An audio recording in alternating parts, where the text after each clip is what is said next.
Pertanyaan berikutnya adalah dari Saudari Jelita Panjaitan, ataupun memang ini wanita ya, Ibu Jelita Panjaitan. Shalom, saya mau bertanya, apa bedanya bekerja sama dengan Tuhan dan bekerja bagi Tuhan? Mohon penjelasannya, Pendeta. Terima kasih. Tuhan Yesus memberkati. Terima kasih. Ini pertanyaan yang sangat menarik. Dengan kata-kata yang kurang lebih sama, tetapi susunannya itu mulai berbeda, atau kata sambungnya itu berbeda, bekerja dengan Tuhan atau bekerja bagi Tuhan. Ya, jadi maknanya pun kita bisa lihat agak sedikit berbeda. Coba kita lihat dulu paling tidak 2 ayat lah. Yang pertama kita akan lihat 1 Korintus pasal yang ketiga. 1 Korintus pasal yang ketiga. Kita akan baca mulai dari ayat yang ke-4 sampai ayat yang ke-9. Tadi Pak Johan yang baca pertanyaannya, sekalian Pak Johan tolong baca ayat-ayat ini. 1 Korintus pasal yang ketiga, ayat yang ke-4 sampai ayat yang ke-9.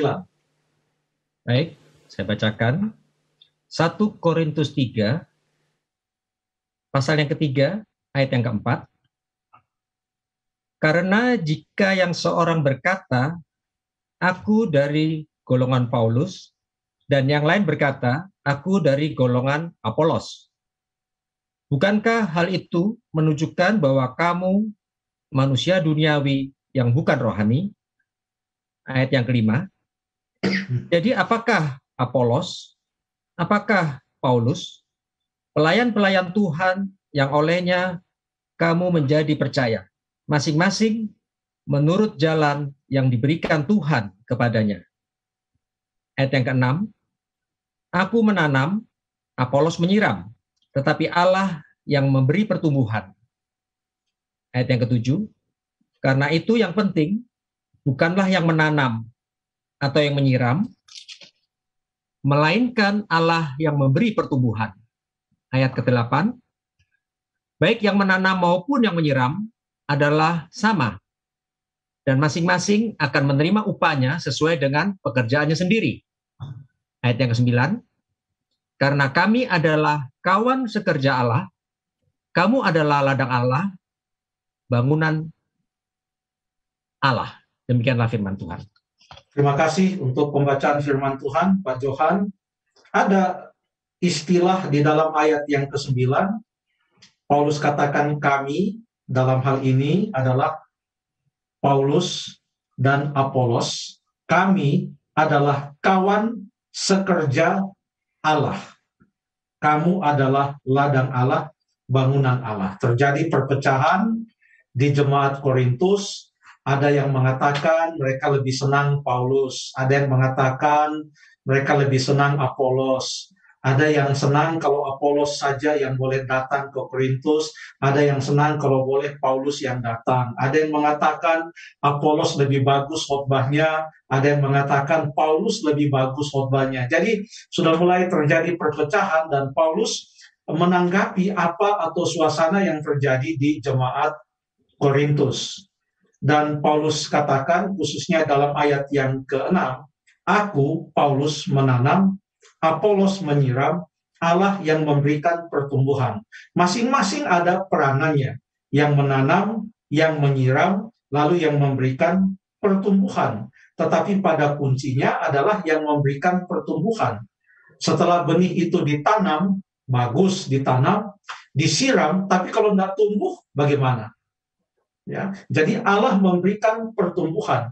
Oleh karena masing-masing ada peranannya, yaitu ada yang menanam, ada yang menyiram, lalu Allah yang memberikan pertumbuhan, yang menanam itu bekerja, yang menyiram itu bekerja, yang memberikan pertumbuhan itu juga bekerja, maka sama-sama bekerja, maka pengertian dari kawan sekerja Allah dalam ayat yang ke-9, artinya semua, yaitu Paulus, Apolos, sama-sama bekerja dengan Allah.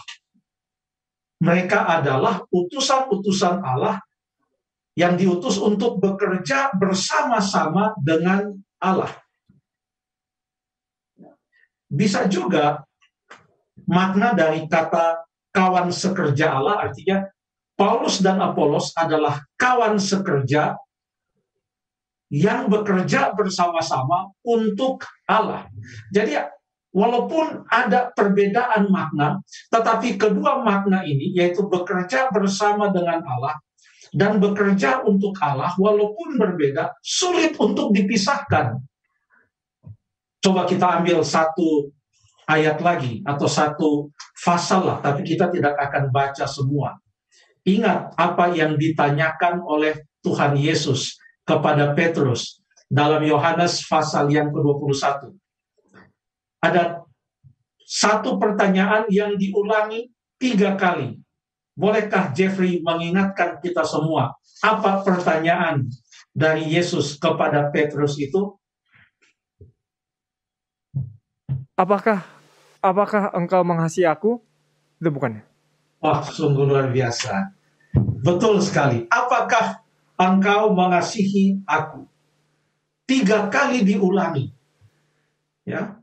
Lalu setiap kali Petrus menjawab, "Ya Tuhan, benar engkau tahu aku mengasihi engkau." Apa kata Yesus sebagai sambutannya? Dan sambutan Yesus ini juga diberikan 3 kali. Setelah, jadi ada yang 3 kali, ada 3 kali di sini. Yaitu pertanyaan Yesus 3 kali, lalu kemudian jawaban Petrus 3 kali, sambutan terhadap jawaban Petrus itu juga sama dan diulangi sebanyak 3 kali. Apa sambutannya? Gembalakanlah. Stephen, apa itu? Gembalakanlah domba-dombaku. Domba-dombaku. Itu di ayat yang ke-15. Ayat 16, sekali lagi Yesus katakan, gembalakanlah domba-dombaku. Ayat yang ke-17, sekali lagi Yesus katakan, gembalakanlah domba-dombaku. Sekarang coba kita baca setelah kita lihat jawaban Yesus yang mengatakan kepada Petrus, gembalakanlah domba-dombaku, artinya Petrus bekerja bagi Yesus, bagi Tuhan. Tetapi Petrus menyebut Yesus sebagai apa? Pada waktu Petrus menulis suratnya dalam 1 Petrus pasal yang ke-5, 1 Petrus pasal yang ke-5, tolong Stephen bacakan 1 Petrus pasal yang ke-5 ayat yang ke-4. 1 Petrus 5 ayat 4. Ya. Maka kamu, apabila Gembala Agung datang, kamu akan menerima mahkota kemuliaan yang tidak dapat layu. Terima kasih. Petrus menyebut Yesus sebagai apa? Gembala Agung. Lalu kalau Yesus memerintahkan Petrus untuk gembalakanlah domba-dombaku, artinya Petrus juga adalah gembala.